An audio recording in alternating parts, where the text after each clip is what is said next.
올해 20살 영미 씨. 영미 씨는 탈북 청소년들이 다니는 다음 학교 학생입니다. 대학에 들어가 시각 디자인을 전공하고 싶은 야무진 꿈도 가지고 있습니다.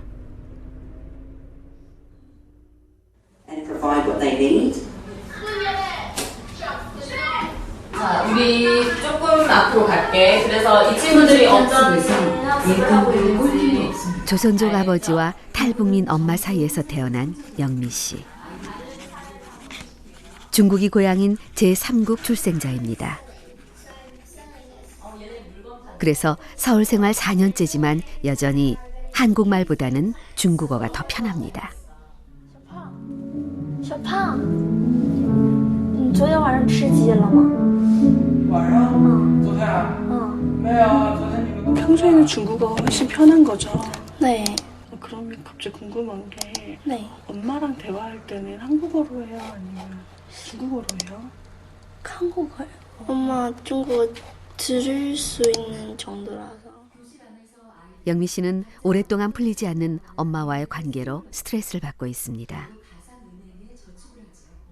늘 갈망하던 대한민국에 왔건만 중국에 거주할 때부터 시작된 엄마의 음주는 계속 이어지고 있습니다. 엄마의 마음을 여는 열쇠라도 있다면 좋을 텐데 라고 영미 씨는 생각합니다. 진짜 많이 울었어요. 진짜 많이 슬픈 것 같았어요. 그래서 엄마가 왜 그렇게 사는지도 처음에 이해 안 됐어요. 술 마시고 마장하고 그러다 보니까 스트레스 받아요. 저는 엄마가 정상적으로 술도 안 마시고 좀 무슨 일이든지 좀 시도했으면 좋겠고 그런데 안 하더라고요. 자유를 찾아 모든 것을 걸고 타국 땅을 전전하다가 어쩌면 운 좋게 대한민국에 오게 된 영미 씨 엄마. 안도와 행복감을 누리기도 전에 무엇이 영미 씨 엄마를 우울감으로 몰아넣은 걸까요?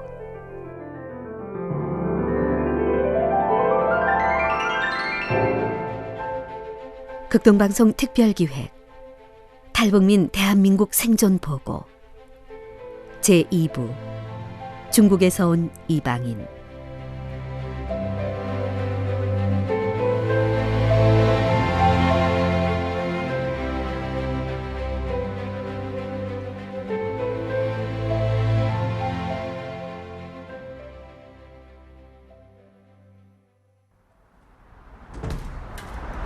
이렇게 살짝 닫는 이유가 있어요? 그냥 어머니도 집에서 좀 자고 있잖아요. 그래서 소리 너무 크면 잠을 못 자요. 어머니 깨실까 봐. 탈북자 자녀들이 다니는 한꿈학교 중학교 과정에 속한 15살 한지우군. 중국에서 왔고 아버지는 중국인, 엄마는 탈북자입니다.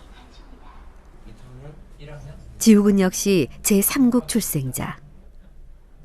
이 학교에는 지우군 같은 출생 이력을 지닌 아이들이 절반이 넘습니다. 최근의 변화라고 합니다.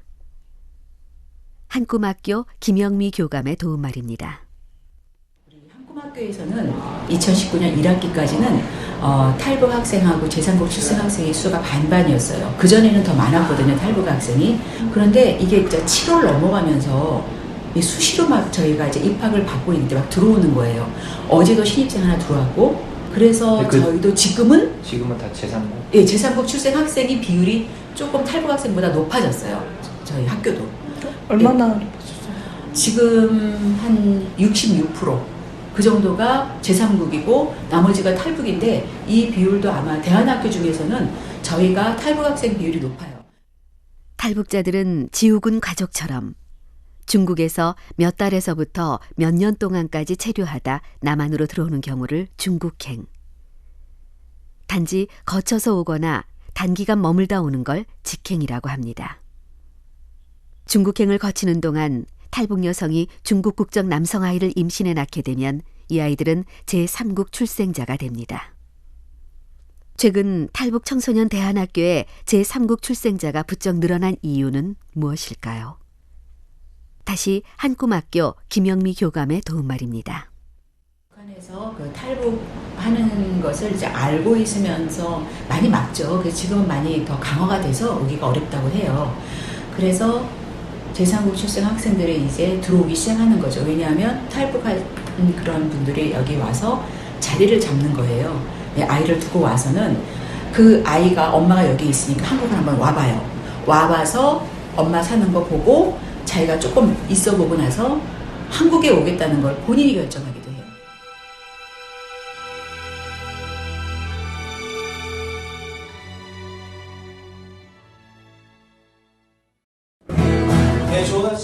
영미 씨가 교회에 왔습니다. 찬양할 때가 너무 좋아요. 선생님 왜 그렇게 좋아요? 그냥 비트 강할 때는 신나고 그냥 잔잔할 때는 평안한 것 같아요. 영미 씨는 엄마를 위한 기도에 많은 시간을 할애합니다. 알코올 중독으로 고통받고 있는 영미 씨 엄마는 중국에서부터 술을 가까이 했다고 합니다. 그냥 엄마는 친구랑 술 마시고 자고 저는 학교 가고 저는 어릴 때부터 약간 일찍 일어나는 편이에요. 한 5시에는 그냥 스스로 일어나요. 그래서 저녁에 항상 일찍 자가지고 아침에 숙제 다 하고 학교 가는데 그냥 엄마는 항상 그때는 자고 있었어요.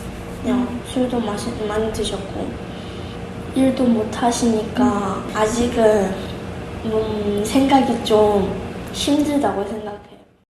영미 씨는 이제 엄마의 삶이 어땠는지 물을 만큼 성장했습니다. 엄마는 아직 피하기만 합니다. 영미 씨 엄마는 탈북 이후 마음의 문을 거의 닫고 살아왔습니다. 힘든 생각을 얘기를 안 하고 좀 엄청 자기를 보호하려고 하는 것 같아요. 이해되긴 했어요. 근데 엄마는 아무 얘기를 안 해줘가지고 저도 안 끝내고 엄마도 안 끊으니까. 조선족인 줄로만 알았던 엄마가 사실은 탈북자란 것도 한국에 와서야 알았습니다. 엄마는 중국에서 결혼해 아이를 낳고 살면서도 탈북자란 신분이 불안해 어떻게든 한국으로 오고 싶었지만 그 과정에서 중국 공안에게 2번이나 체포되었다고 합니다. 엄마가 태국으로 탈북하려고 했는데 탈북할 때 이게 다 잡힌 거예요. 그래서 아빠가 경찰서에서 돈 주셔가지고 엄마는 나왔는데 다른 사람은 다 북한으로 다 갔어요.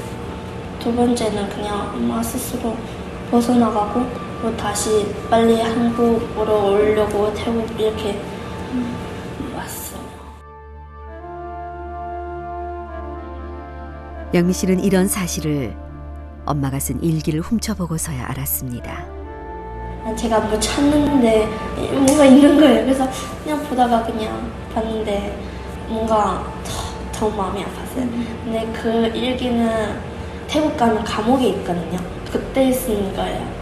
약간 달력 찢어서 그냥 책으로 이렇게 고정만 한 거. 전 처음에 쓰레기인 줄 알고 이게 좀 지저분해가지고 좀 많이 엄마가 이런 생활을 했구나 라는 것을 알게 됐습니다.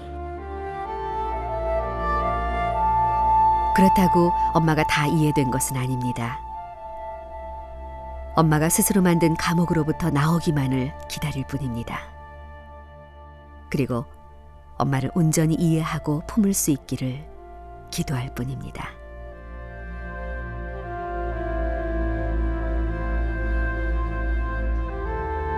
딸에게마저 마음의 문을 닫아버린 영미 씨 엄마. 우리는 영미 씨 엄마와 대화를 시도했지만 만날 수는 없었습니다. 대신 영미 씨 엄마처럼 탈북 이후 중국 거주 경험이 있는 한 탈북자와 마주할 수 있었습니다.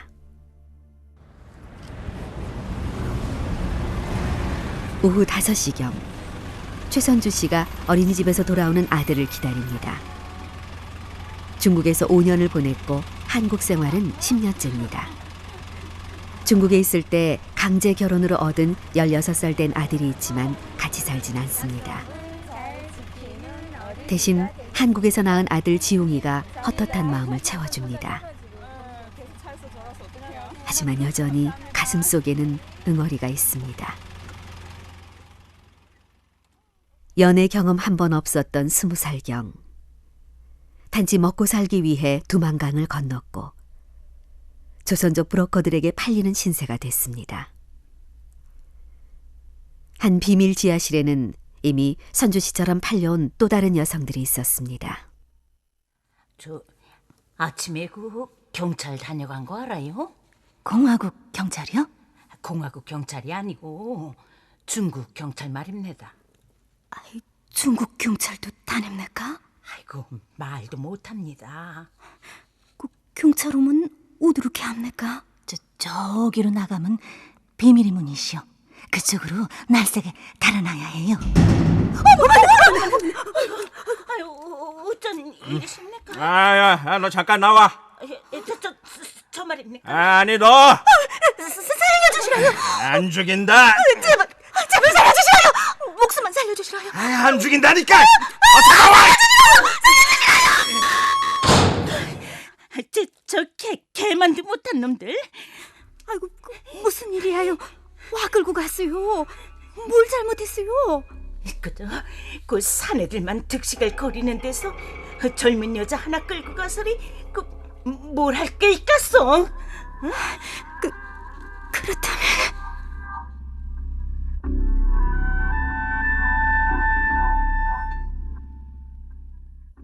브로커들이 대놓고 막 성폭행하고 강간하고 막 이렇게 너무 진짜 저는 3일 만에 그 집을 탈출했지만 달려가가지고 탈출했지만 거기에 한 달 정도 있었대요. 그 애들은. 근데 한 달 정도 3일 만에 2번이나 시도해가지고 그 이제 브로커들이 근데 걔네는 한 달 동안 그렇게 엄청 많이 당한 거죠. 대놓고 브로커들이 막 이렇게 여자들 그 다 아가씨들이고 처녀들이고 하니까 저도 오면서 그런 얘기를 하더라고요. 저 성관계 해봤냐 이런 물어보더라고요. 3일 만에 가까스로 그곳을 빠져나온 선주 씨는 중국 한족과 결혼까지 합니다. 처음에 올 때는 뭐 팔려가는지도 모르고 그냥 돈 벌어가지고 이래서 갈 때 그게 다시 갈 수 있다 이렇게 알고 왔거든요. 근데 그게 아니고 팔려갈 때까지만 해도 몰랐었던 거죠. 남자 집에 딱 도착해서 이 집에서 살아야 된다 이거를 딱 아니까 처음에는 저희가 거부를 했는데 저희를 파는 사람들 보니까 다 조선족이거든요. 또 직접 거래하는 사람들은 또 한족들이고 그 사람들은 뭐 저희를 그냥 돈 주고 사고 팔고 이러다 보니까 어쩔 수 없이 저희는 처음에 제가 가기로 2집 갔어요. 근데 처음에는 연길 쪽에 완전 시골이더라고요. 그 시골에 갔는데 진짜 너무 작고 좀 바보 같은 그런 게 있더라고요. 아, 이 집입니다. 마침 나오는구만. 여기 조선 색시 데려왔어. 마음에 들어? 안녕하십니까? 저 남자란 말입니까? 그러면 좀 어떻소? 이래봬도 돈이 많은 집이라요. 특별히 고른 집이라 이 말이야요. 싫습니다. 내가 어차피 이렇게 팔려간다고 해도 이런 남자는 싫습니다. 매요? 정말 그렇게 싫단 말이요? 죽으면 죽었지 싫단 말입니다. 그럼 다시 북한으로 가갔어? 아닙니다. 그건 아닙니다. 다른 사람 다른 남자는 없습니까? 근데 이 사람은 진짜 싫어서 기릅니다. 할 수 없고. 그럼 2번째 집으로 갑시다. 선주 씨의 강한 반대에 조선족 브로커는 또 다른 마을로 선주 씨를 이끌었습니다. 사람들은 빨리 저희를 팔아야 저희가 있겠다 하고 해야 빨리 자기는 돈 돌리니까. 근데 싫다 하니까 2번째 막 짜증내는 거예요. 막 화나고 막 그러니까 보니까 좀 무섭더라고요. 이번에는 그것을 못하고 그냥 살다가 도망가야겠다. 뭐 눈치 보다가 도망가면 되겠다 싶어가지고 마음이 없어도 그냥 네 살게요 그냥 이래가지고 살았거든요. 근데 바로 거기서 임신되니까 그 한쪽들은 도망갈까봐 임신부터 먼저 시켜요. 네.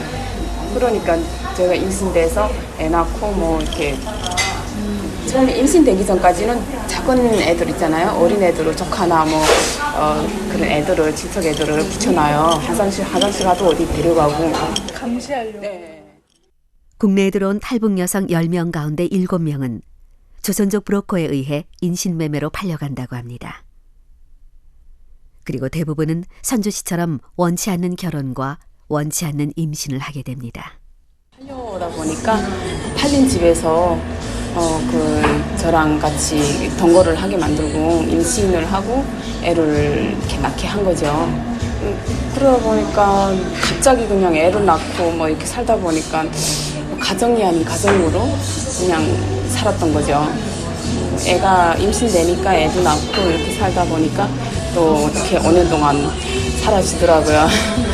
뭐 이렇게 처음에는 말도 다 통하지 않고 뭐 제가 통하지 않다 보니까 일도 못하니까 그 집 되게 가난했어요. 제가 생리대를 사야 되겠는데 생리대에 살 돈도 안 주더라고요. 그 집 못 사는 것도 아니까 또 돈도 없는 거 아니까 얘기도 못 하겠고 뭐 그쪽 남자 따라 뭐 여기저기 일하러도 많이 다니고 네 이것저것 많이 해봤어요. 선주 씨는 자신이 거주한 그 자그마한 마을에 본인 말고도 매매혼을 당한 다른 탈북 여성들이 있었다고 증언합니다. 중국은 시골이 다 친척이에요. 거의 다 친척같이 가족같이 지내거든요. 근데 한 시골에 가구가 뭐 40가구, 50가구 산다 하면 뭐 10가구 중에 한 가구는 북한 사람들을 맞이해서 이렇게 사는 사람들이 많거든요.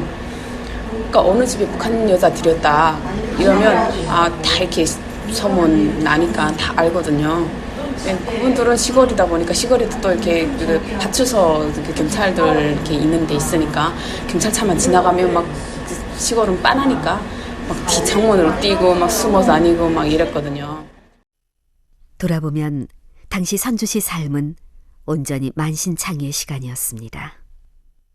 그때 당시는 이게 어느 가정이 다 모든 게 다 이렇게 힘들고 험난하다 보니까 그렇게 그게 힘든 가정인지는 잘 몰랐거든요.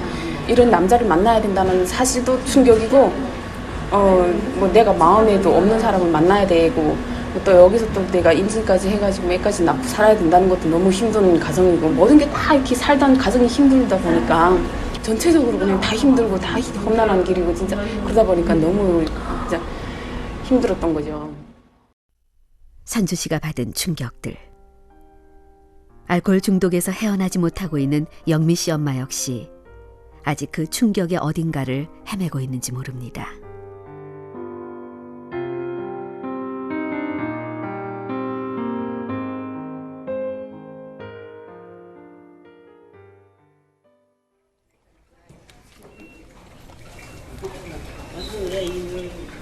국립중앙의료원 정신건강의학과는 많은 탈북자들이 찾는 곳입니다.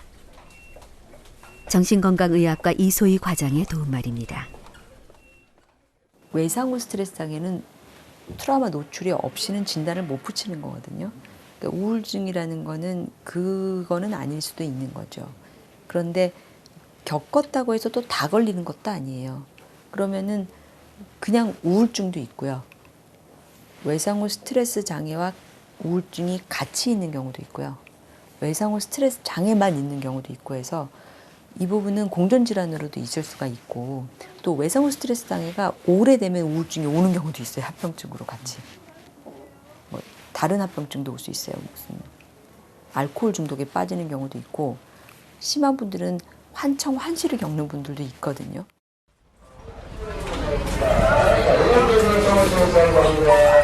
저녁 시간 최선주 씨가 동네 인근 대형마트에 왔습니다. 안녕하세요. 뭘 드릴까요? 오징어는 우리나라 강원도 오징어고요. 이거 생물이에요? 네, 아닙니다. 이거는 배에서 살자마자 냉동한 손동 오징어라는 겁니다. 손동 오징어. 부드럽고 맛이 좋죠. 엊그제 왔을 때는 이거 좀 싸던데 왜 지금 비싸졌어요? 아이를 쇼핑카트에 태우고 생선값이 비싸다고 타박도 할 줄 아는 남한의 일반인들과 다를 바 없는 평범한 주부의 모습입니다. 하나원 교육을 마치고 정문을 나섰을 때 선주 씨는 홀로 던져진 고아나 다름없었습니다. 이런 현실이 이내 우울증으로 이어졌습니다.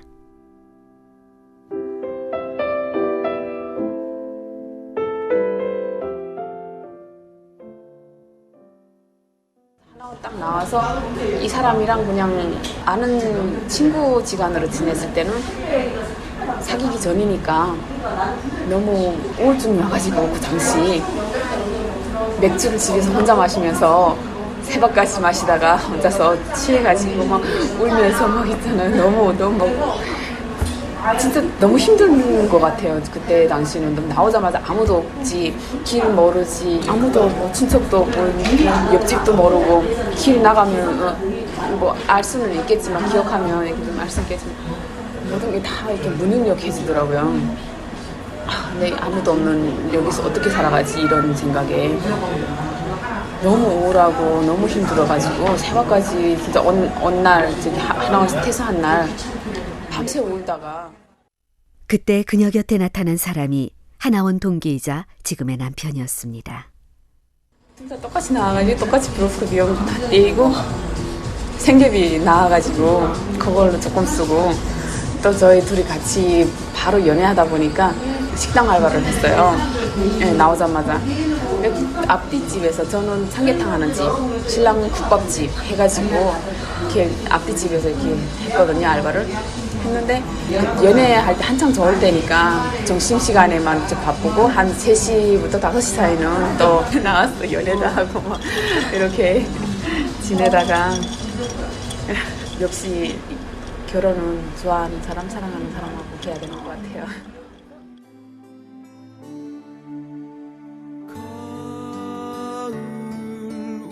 연애는 해봤니? 연애 구경도 못 해봤단 말입니다. 그래서 내가 오늘 너한테 중대 발표를 하고 싶어서 나오라 했다. 중대 발표? 김정은이가 또 핵미사일에도 쐈단 말입니까? 솔직히 말해보라오. 너 집에 가면 내 생각하니? 생각이야 많이. 아이 뭐 별 생각 없슈. 애미나이 기만하지 말라. 아이 기만 아닙니다.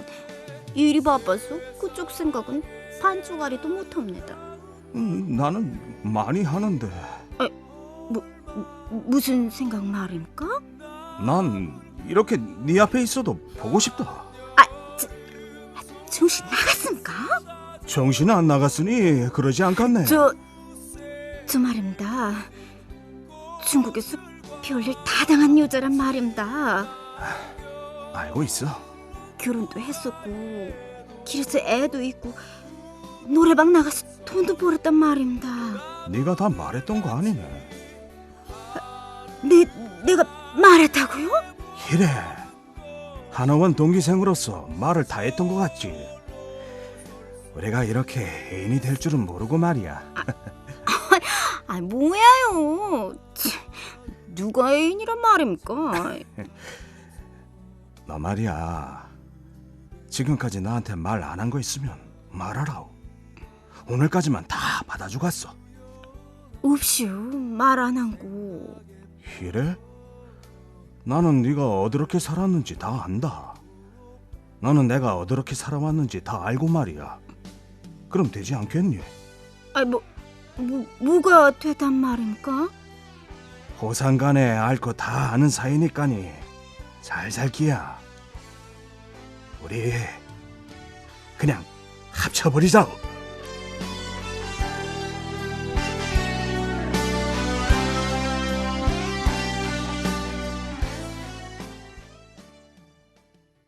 만나면 설레고 보고 있어도 보고 싶은 누구나 느낄 만한 그 흔한 감정. 하지만 선주 씨에겐 낯선 것이었습니다. 결혼해서 아이 둘을 낳았지만 그녀에게 남편은 여전히 감동적인 남자입니다. 신랑이 많이 희망이 된 거죠.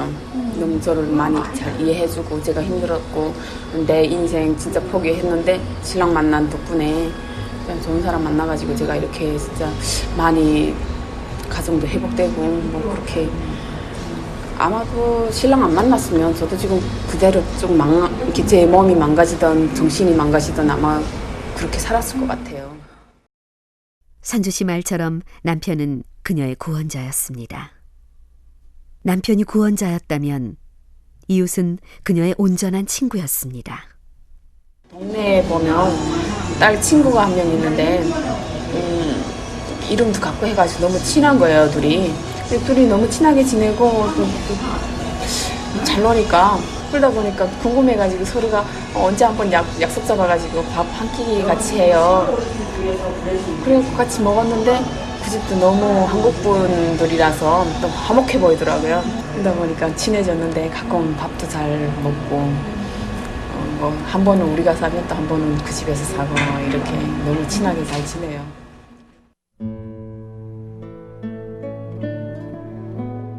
중국 생활 5년과 한국에 도착하기까지 6개월. 선주 씨는 자신을 있는 모습 그대로 받아주고 순수하게 삶을 나눠준 사람들이 있었기에 그 험난한 시간의 기억을 이겨내고 지금의 행복을 누리고 있습니다. 그러나 그 위기의 질곡을 무사히 건너는 사람이 많지는 않습니다. 선주 씨의 사례에서 보듯 전문가들도 탈북 여성들의 정서적 회복을 위해 결국은 자신을 있는 모습 그대로 드러낼 수 있는 안정적인 환경이 중요하다고 조언합니다. 숭실대학교 박신숙 교수, 이어서 연세대학교 권수영 교수의 도움말입니다. 북한에서부터의 중국에서 지금까지의 삶을 얘기를 할 때 많은 분들이 이런 얘기를 처음 해봅니다라고 그래요.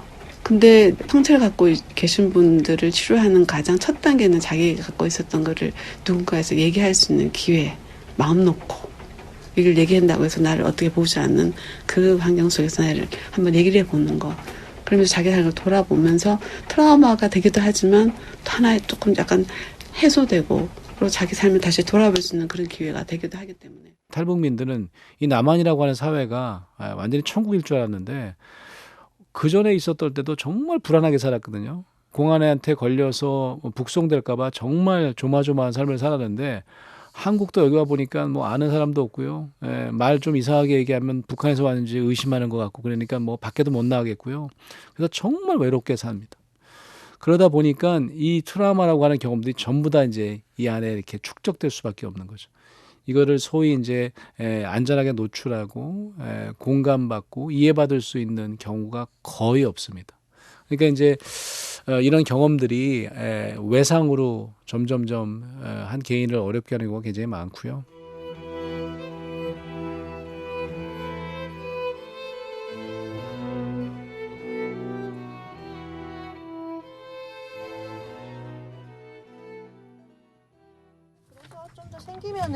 프로그램 생기면 진행자로 할 수 있으니까. 국내에 들어오는 탈북자들이 정착 과정에서 겪는 것은 남한 사회 무관심과 편견, 차별입니다. 국내 입국 10년 차인 탈북 방송인 한유미 씨가 겪은 것도 다르지 않았습니다. 탈북한 사람들이 이 밖에서 일하면서 내가 북한 사람이라고 말하지 않고 일하는 사람이 80%예요. 그만큼 한 번 얘기했는데 어떤가 불이익 당한다거나 아니면 무시를 당하는 경우가 제일 많아요. 제가 병원에서 간호조무사를 따가지고 병원에서 일을 했었던 적이 있는데 간호사가 한 20-30명 되는데 그분들이 다 나를 뭐 어떻게 하는 게 아니지만 특정 몇 사람이 대놓고 얘기를 해요. 집이 뭐 어떻게 살았냐 뭐 이렇게 물어보면 이렇게를 살다가 왔다. 근데 인식이 독하다. 웬만큼 굶어 죽지 않으면 가족도 버리고 어떻게 여기로 올 수 있냐.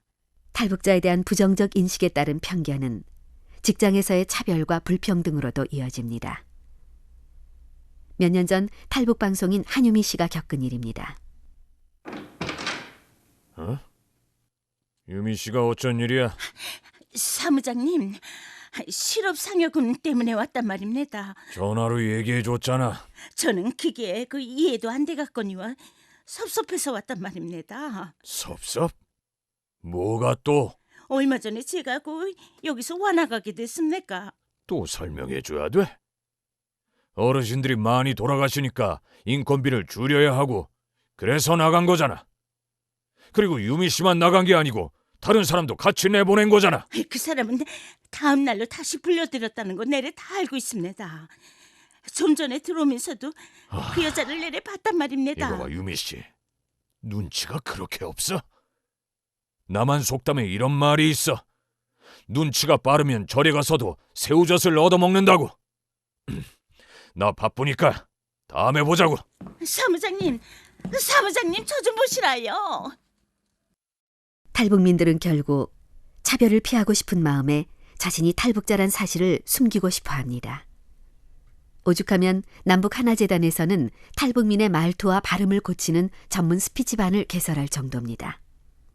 외형적 다름의 문제는 이들의 존재에 대한 적대적 감정과 불편함으로 표출되기도 합니다. 송파 마천 종합사회복지관 김선화 관장, 그리고 한꿈학교 김두연 교장 선생님의 말입니다. 외부에서 시선이 이제 그런 거죠. 예를 들면 천안함 사건이 터지거나 북에서 이제 미사일 쏘거나 이러면 탈북민들이 위축될 필요가 없잖아요. 그 나라가 싫어서 그 나라 정치가 잘못돼서 피해자로서 여기 왔잖아요. 근데 자기가 북한이 고향이라는 이유만으로 위축되어 있는 거예요. 근데 그게 스스로 위축된 것도 있겠지만 외부에서 자꾸 태클을 거니까 너 니네 나라로 가버려. 그러니까 난 그럼 한국 사람 아니야? 이제 뭐 이런 생각을 갖게 만들죠. 전에 뭐 기자가 와가지고 왜 이 사람들이 여기 와야 됩니까? 그래서 내가 당신이 북한을 취재하려면 최소한 기본적인 거 공부하고 와야지. 그런 말을 이 사람들한테 당신 왜 나만 들어왔어? 이거는 칼로 찌르는 거나 마찬가지에 치명적인 상처를 주는 거예요. 한국에 들어온 2만 3천여 명의 여성 탈북 난민. 이 가운데 약 7, 80%를 차지하고 있는 중국 거주 탈북 여성들. 북한이라는 국가 폭력 시스템 때문에 상품으로 거래됐던 이들. 누군가에게는 딸이었고 아내였으며 엄마였던 그녀들은 중국의 도피에 살던 탈북 여성이란 꼬리표를 벗고 지금 우리 곁에 와 있습니다. 지난 5월 장애를 가진 아들 동진군과 함께 모두의 무관심 속에 서울의 한복판에서 죽어간 탈북 여성 한성옥. 10년차 탈북자였으면서도 복지의 사각지대에 머무를 정도로 그녀의 존재를 우리 사회에서 찾기는 어려웠습니다.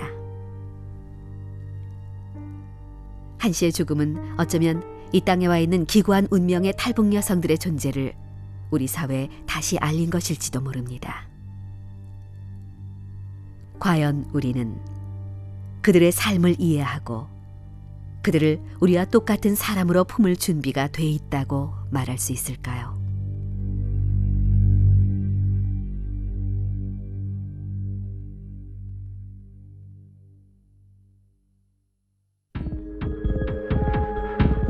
지난 2015년 통일부가 공개한 탈북민 사망 원인별 현황을 바탕으로 조사한 탈북민의 자살률은 남한 국민의 3배. 자유를 찾아 목숨 걸고 왔다면 뭐가 어려워서 못 사느냐고 사람들은 탈북자들에게 묻습니다. 하지만 지금까지 우리가 소개했던 탈북 여성들이 살아온 시간과 사회의 차가운 시선을 돌아보면 탈북민들은 너무나 무너지기 쉬운 사람들입니다. 국립중앙의료원 정신건강의학과 이소희 과장의 말입니다. 또 일상생활조차도 굉장히 힘들어하는 게 아까 제가 말씀드린 대로 외상후 스트레스 증상 중에 중요한 게 잠 못 자고 잤다 하면은 악몽 꾸고 사소한 거에 뭐 전화벨 소리도 소스라치게 놀라면서 깜짝깜짝 놀라고 우울하고 막 머리가 굉장히 무슨 약을 먹어도 안 낫게 계속 아프다는 분도 있고요. 아무래도 지지 기반이 없지 않습니까? 그래서 그 응집력이라든지 의존도가 높거든요. 여기에 왔을 때 남한에서 태어나서 자란 사람은 대인관계의 망에 일단 놓여 있는 상태인데 이분들은 지금 대인관계를 만들어 가야 되는 상태인데 그런 상황에서 배신을 당하거나 뒤에서 나를 음해했다는 그런 뭐 왕따를 당하거나 뭐 사기를 당하거나 어떤 그런 게 있을 때 상당히 그게 엄청난 스트레스로 다가오고 뭐 심한 경우에는 거의 죽고 싶을 정도로. 같은 탈북민으로서 상담을 통해 탈북민들의 회복과 사회 정착을 돕고 있는 북한 체제 트라우마 치유 상담센터 대표인 유혜란 박사. 유 박사는 이런 대답을 내놓습니다. 북한과 중국에서는 생존을 위해서 최선을 다했잖아요. 그러니까 한국에 오니까 생존과 안전이 단계는 넘어가는 겁니다. 그러면 이제 메슬로역 그 이론에 보게 되면 소속감으로 가는 건데 그게 안 되는 거예요. 그러니까 사회적인 죽음이 인간인데 사회적인 존재. 그러니까 왜 안 될까에 들어가야 되잖아요. 도대체 무엇을 바꿔야 되나, 무엇이 잘못됐나 해가지고 이제 근본을 건드려야 되는데 근데 해도 안 돼요. 예를 들어서 자격증 열심히 따고 했어요. 근데 안 돼요. 취직했더니 날 자꾸 깔보는 것 같고 말투도 이상하고 다름을 인정하고. 근데 정말 그렇게 되려면 제가 볼 때는 근원적인 정체성을 발견해야 되는데 이분들이 신앙을 가져야 되냐. 탈북인이라는 자긍심. 병들고 괴물 같던 독재 체제를 뛰쳐나와서 비로소 인간이라는 삶을 살 수 있게 됐다는 자부심. 이런 긍정적인 마음은 오직 자신의 근원적인 정체성과 절대자를 발견할 때 가능한데 이를 교회가 도와야 한다는 것입니다. 본인의 손가락을 잘라 피로소 허리수로 이 아픔을 지난 9월 말 아산 한성옥 씨 모자의 애도 현장. 한편에서 탈북자 10여 명이 상기된 표정으로 혈서를 쓰고 있었습니다. 탈북민도 대한민국 국민이다. 우리 정부로부터 적지 않은 정착금과 의료 등 다양한 지원 정책을 제공받고 있는 그들. 지금 그들은 묻고 있습니다. 우리 정부를 향해, 그리고 나만의 국민들을 향해. 우리도 대한민국의 국민입니까?